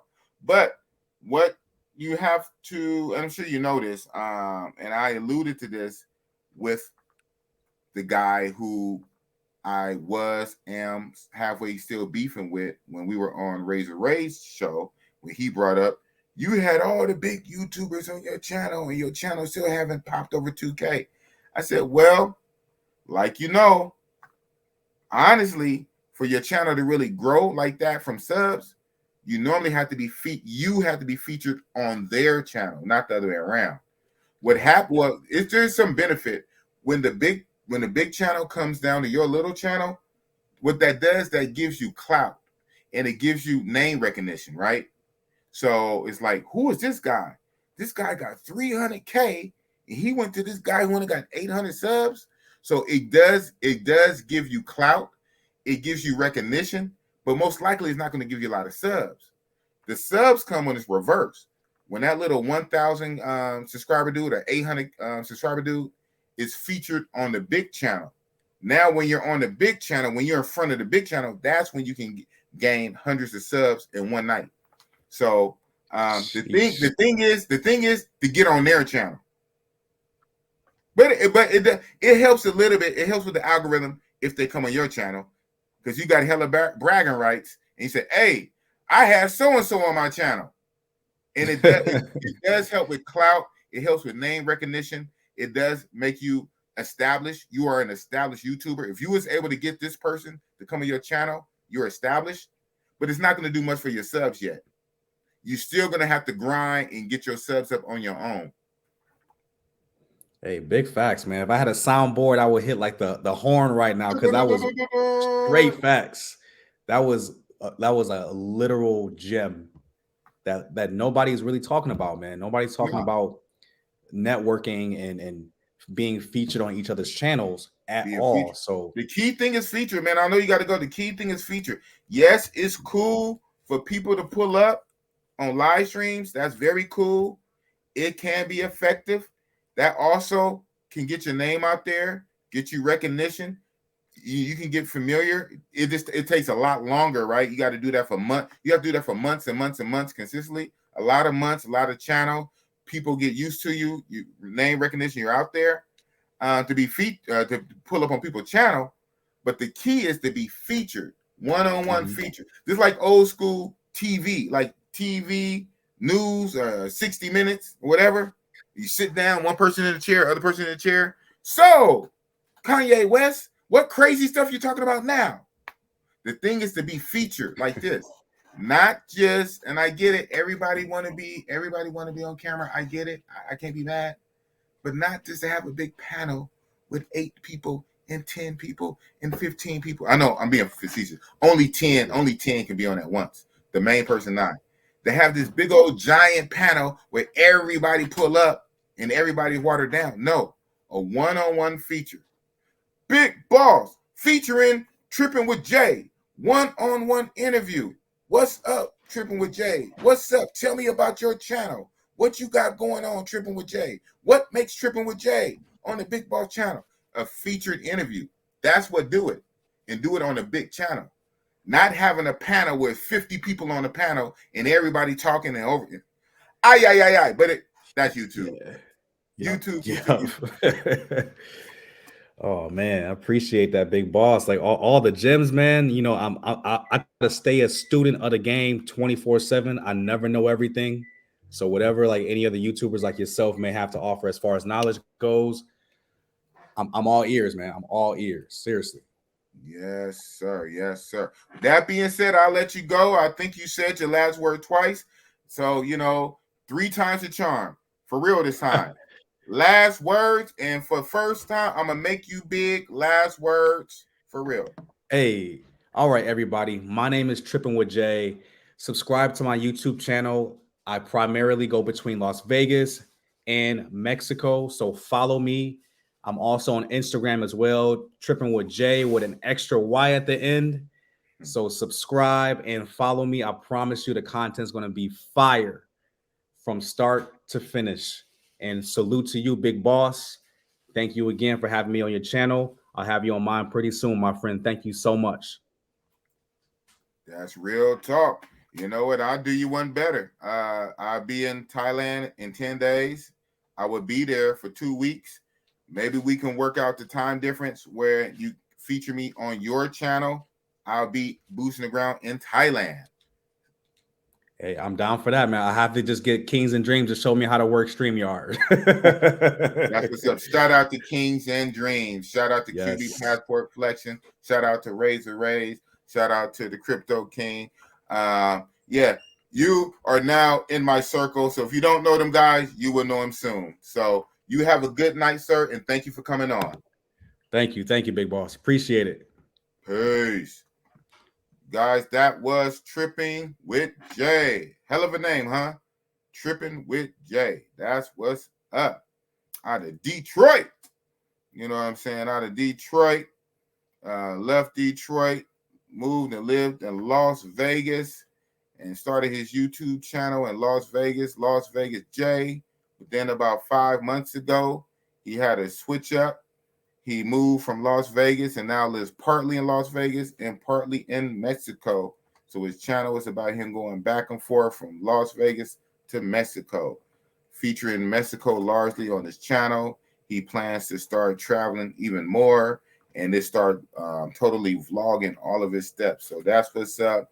Positive young brother on the come up. Make sure you go subscribe if you didn't know already. And thank all you guys for coming out, rocking with Bossy Boss on a Thursday night, turning up on a Thursday. Since I got this camera rolling this Saturday, I will be having a Saturday night live, and it's going to be live, not pre-recorded. And I'll go ahead and tell you the person. I'll probably throw the community tab up soon.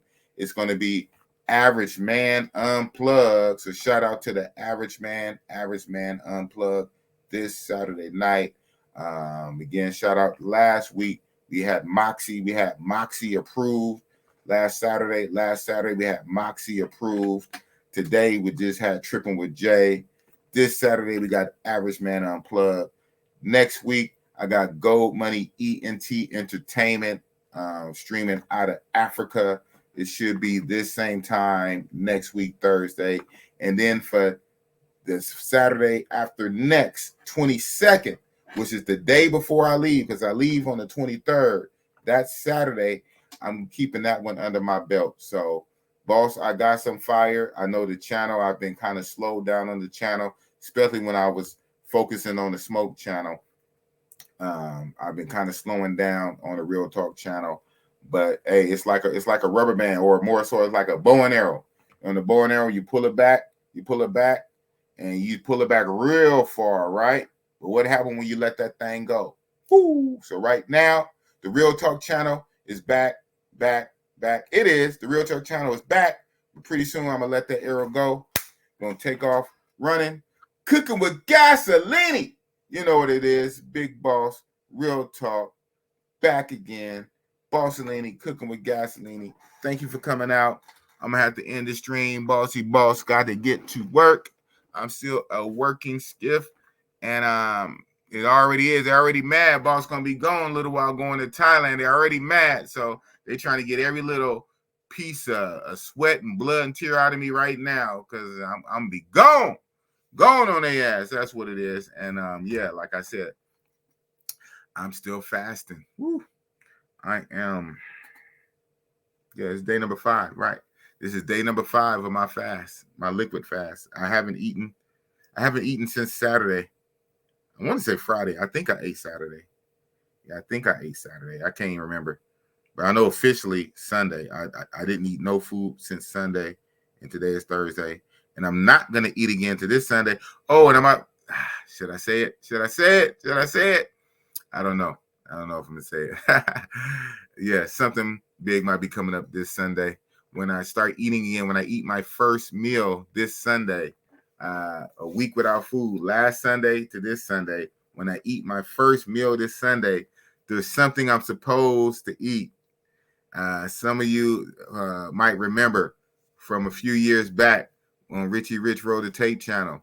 So, in case I go through with it or not, I kind of said it. I think I did say it on the 1 year anniversary, and I think I said it when I was on Bet Out of Debt show. But now it gets closer. I don't know if I'm gonna keep saying it. But some of you guys might get the hint, read between the lines, especially the old day ones, a couple years back on Richie Rich Roll the Tape channel. Yeah, so when I start refeeding, when I eat my first meal this Sunday, is something I said I was going to eat. We'll see, man. We'll see. I know for sure by Saturday. So make sure you tune in this Saturday night, this coming Saturday night with Average Man Unplugged. And by the time that interview is over with Average Man Unplugged this Saturday night, I know if I'm going to go through with that the next day on Sunday live stream. Crazy. Anyway, Big Boss Real Talk from where? Oakland, California. And shit, at this point, man, I'm gonna let this thing run out. I see everybody leaving. I don't know who else is live. I'm gonna let this run out so I can get my even 2 hours. Like that really matter. I'm at an hour 57. So it is what it is. Big Boss Olini. And I am out. Peace.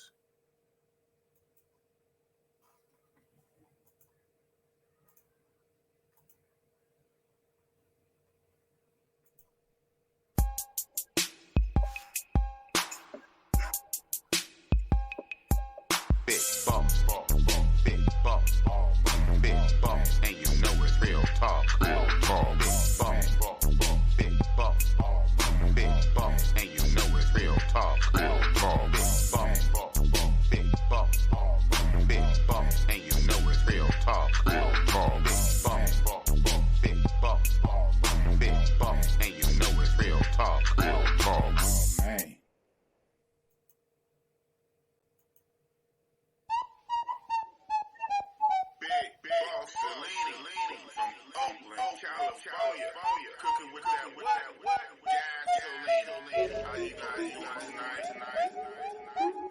do the hiring and the firing? That's the boss, boss, boss. Who the man in Oakland? That's the boss, boss, boss. Lame talk, oh man, not the boss, boss, boss. Biggity, wiggity, Bossalini with the sauce, sauce, sauce. Travel bros catching flight, not for love, love, love. Bossalini up in here to bust it up, bub, bub. Talking dirty, you don't like it, hit the tub, tub, tub. TLC, keep it pop, I'm a thug, thug, thug. Real talk over here, we don't feel y'all, no. Real soft, pillow whisper, that's that squeal talk. Woo. I don't feel y'all, dog, like you real lost. Too much imitation talking, get you peeled off. Yeah, big Bossalini, Leany, he shrimp linguine. You never see me disappear like Houdini. Don't call me for no favors, less it's real talk. Straight up out of Oakland, that's that big boss. Who do the hiring and the fun? That's the boss, boss, boss. Who the man in Oakland? That's the boss, boss, boss. Lame talk, oh man, not the boss, boss, boss. Biggity, wiggity, Bossalini with the sauce, sauce, sauce.